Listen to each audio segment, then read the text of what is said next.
Aujourd'hui, on va parler du fait d'avoir des objectifs. Faut-il vraiment avoir des objectifs? Aujourd'hui, peut-être que dans ton activité, tu te rends compte que tu n'arrives pas exactement là où tu voulais aller, ou peut-être que c'est pas vraiment défini et tu te poses régulièrement cette question, est-ce que j'ai ce que je veux? La question de s'il faut se poser des objectifs ou pas, c'est une vraie question. Et moi, mon point de vue sur le sujet a beaucoup évolué. Je suis désolé si jamais je fais des petits mouvements bizarres, c'est parce qu'il y a pas mal de moustiques, mais c'est pas grave, je vais faire ma vidéo quand même. Je me suis rendu compte que tout le monde n'est pas forcément drivé par les objectifs. Et je tenais, pour les personnes qui ont du mal à avoir des objectifs, qui ont du mal à s'y tenir, je fais entre guillemets cette vidéo pour toi. Beaucoup de personnes, et je me suis rendu compte de ça auprès de certains clients, avaient du mal à se poser des objectifs et avaient du mal à non seulement s'y tenir, mais aussi à être motivés par ces objectifs. Est-ce qu'il faut se poser des objectifs ou pas? Aujourd'hui, je dirais que ça dépend qui tu es.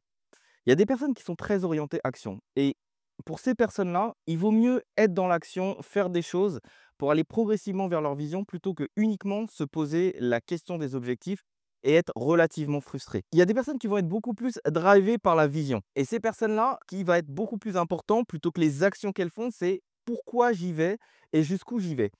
Et ça, pendant très longtemps, je m'en rendais pas compte et je pensais que tout le monde était drivé par la vision parce que c'est mon cas. Maintenant, ce que j'aimerais te dire, c'est que peu importe que tu sois drivé plutôt par une vision, quelque chose de beaucoup plus grand que toi, ou drivé plutôt par l'action, c'est-à-dire l'adrénaline, l'excitation que tu vas avoir en faisant les choses, c'est important malgré tout d'avoir un point de mire. Et même si ce point de mire n'est pas précis, c'est pas important. L'essentiel, c'est de savoir globalement dans quelle direction tu vas. Alors oui, pour les gens qui ont une vision, c'est beaucoup plus facile puisque la vision, c'est quelque chose qui va se dessiner, être peut-être beaucoup plus précis.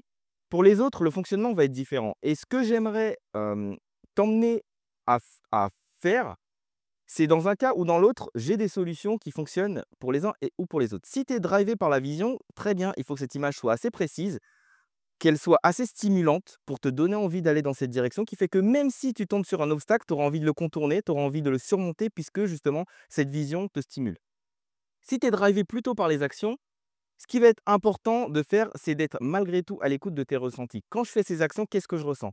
Est-ce que ça me stimule? Est-ce que j'aime ou est-ce que j'aime pas? Et en fait, tu vas être un peu comme un GPS qui va dans une direction, mais cette direction, elle n'est pas forcément définie à la base.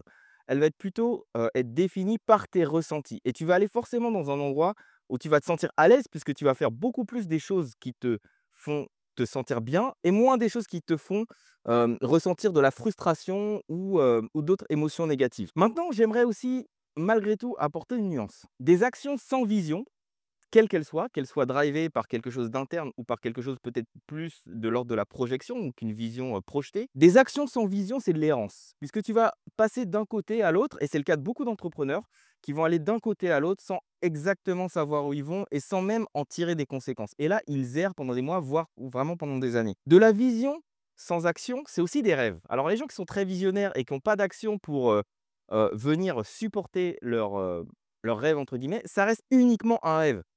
Et c'est là où il faut trouver le juste équilibre. Si tu es porté plutôt sur les actions, ajoute quand même un peu de vision. Si tu es porté uniquement sur la vision, ajoute quand même un peu d'action. Et je dirais pas malheureusement, heureusement, parce qu'il n'y a pas de jugement de valeur là-dessus, mais ce que je vois autour de moi, par expérience, depuis plus de 18 ans d'entrepreneuriat au moment de cette vidéo, d'ailleurs tout pile 18 ans, j'ai commencé en 2001, je vois que les personnes qui sont plutôt portées action ont des résultats. Pourquoi? Parce que le monde est constamment en mouvement et donc il privilégie le mouvement et l'action, c'est le mouvement. Si tu restes juste dans une vision, tu es dans ta tête et il y a rien qui se concrétise de manière matérielle. Quand ta vision est claire et que la direction est bonne et que tu fais des actions en cohérence, c'est là où justement tu vas vers cette vision et où tu vas entre guillemets vers tes objectifs.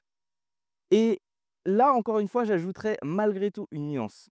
J'aime bien dire qu'il faut être précis sur la vision, donc savoir où on veut aller pour pouvoir y aller si on est orienté vers la vision, ou précis sur les actions qu'on fait, mais en tout cas flexible sur les détails. Pourquoi? Parce que les détails, ce sont des choses qui vont être dépendantes du contexte, qui vont être dépendantes des opportunités.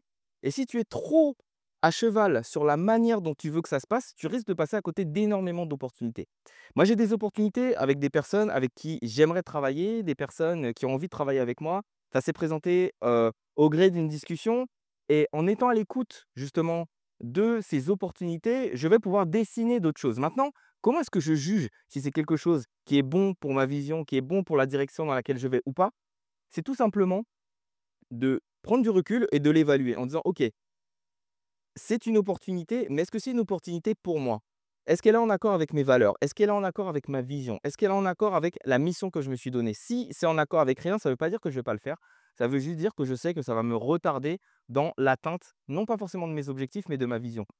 Et c'est là où, c'est aussi important d'avoir une forme de lâcher prise. Le lâcher prise, c'est justement, on sait où on va, mais on lâche prise sur le comment on y va. Je sais que je dois aller à un endroit, mais le comment je vais y aller va dépendre de plein de facteurs et parfois il y a aussi le facteur chance, dont la plupart des entrepreneurs qui ont réussi depuis longtemps, les grands entrepreneurs, parlent de ce facteur chance et la chance, on la saisit en fait. C'est pas quelque chose qui est dépendant uniquement d'une personne qui serait chanceuse ou pas. C'est la chance, elle se présente auprès de tout le monde. Ce sont des opportunités bienvenues qui tombent au bon moment et cette chance, il va falloir la saisir et donc c'est là aussi où justement on déclenche ces opportunités. Maintenant, pour être dans du concret, pour moi, quand on va devoir définir aussi des objectifs, quel que soit qu'on soit dans une vision, dans des actions, c'est bien malgré tout d'avoir des choses qu'on veut accomplir, qu'on les appelle objectifs ou pas, mais à 90 jours. Et aussi, c'est un gros problème, c'est que sur des personnes de mettre des objectifs soit à trop long terme, qui fait qu'au bout d'un moment, elles perdent l'élan, ce qu'on appelle le momentum en anglais, elles perdent l'élan. Et cet élan, il faut être capable de le maintenir. Et si tu es sur une vision qui est beaucoup trop long terme, 1 an, 3 ans, 5 ans, 10 ans, c'est beaucoup trop long terme et tu risques de te perdre sans réellement être motivé par des résultats. Si tu as des objectifs qui sont beaucoup trop court-termistes, tu auras des actions qui seront court-termistes et tu vas soit être accro aux petites réussites ou à l'adrénaline que peuvent procurer des actions qui seront peut-être pas bénéfiques sur du long terme, mais qui seront très orientées court terme et ça peut t'emmener dans une mauvaise direction, flatter ton ego, etc. Par exemple, tu fais des vidéos où il y a beaucoup de likes, mais ça ne t'apporte pas forcément des clients, bah, tu vas te dire: «Bah, c'est la bonne chose à faire parce que j'ai beaucoup de likes». Ça, c'est une vision court-termiste.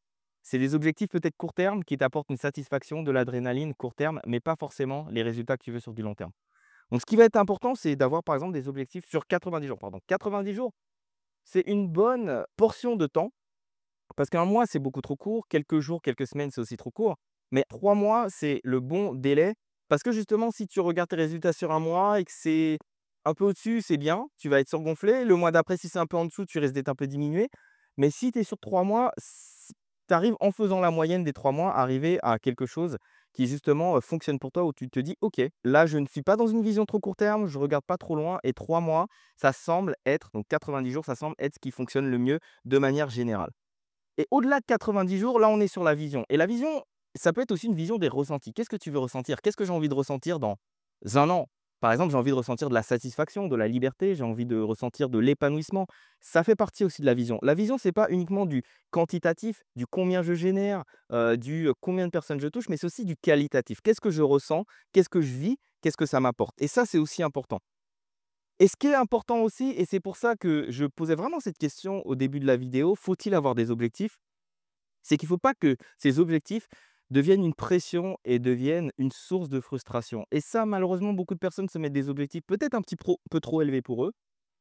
Moi, dans mon mode de fonctionnement, où j'aime me surpasser, je trouve que les objectifs élevés sont importants, puisque si tu vises 20, eh ben, tu vas faire 10. Si tu vises 10, tu vas peut-être faire 5. Et c'est bien de viser plus si jamais c'est pas quelque chose qui te décourage. Si tu sais que tu es de nature parce que tu as peut-être pas renforcé assez tes certitudes, que tu n'as pas un environnement qui te stimule assez, que tu n'as pas encore cette confiance en toi, d'où l'importance de travailler sur son développement personnel, des objectifs beaucoup trop élevés, beaucoup trop ambitieux risquent au contraire de générer de la frustration et de, en tout cas, te faire perdre tes moyens ou de te faire dire que ça ne marche pas.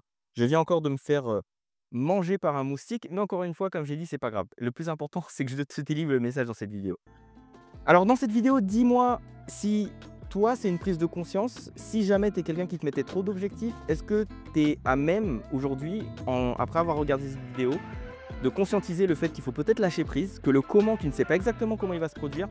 Et moi, dans l'ensemble de mon parcours de 18 ans, la plupart des moments où j'ai eu vraiment une grosse prise de conscience, un gros changement, des résultats inattendus, c'était justement inattendu. Et le comment, je ne savais pas comment il allait se présenter.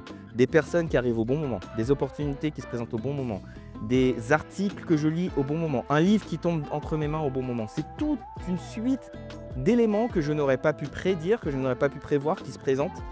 Et ça, c'est pas possible à définir dans des objectifs. Donc c'est important au regard de tes objectifs, au regard de ta vision, d'avoir malgré tout cette flexibilité pour laisser aussi les opportunités qui font partie quand même des miracles, on va dire presque de la vie, de se présenter. Dis-moi si cette vidéo t'aide, si tu penses que justement tu as envie d'aller un petit peu plus loin, regarde, il y a forcément des ressources en bas, en descriptif, dans les commentaires, peu importe l'endroit où tu regardes cette vidéo.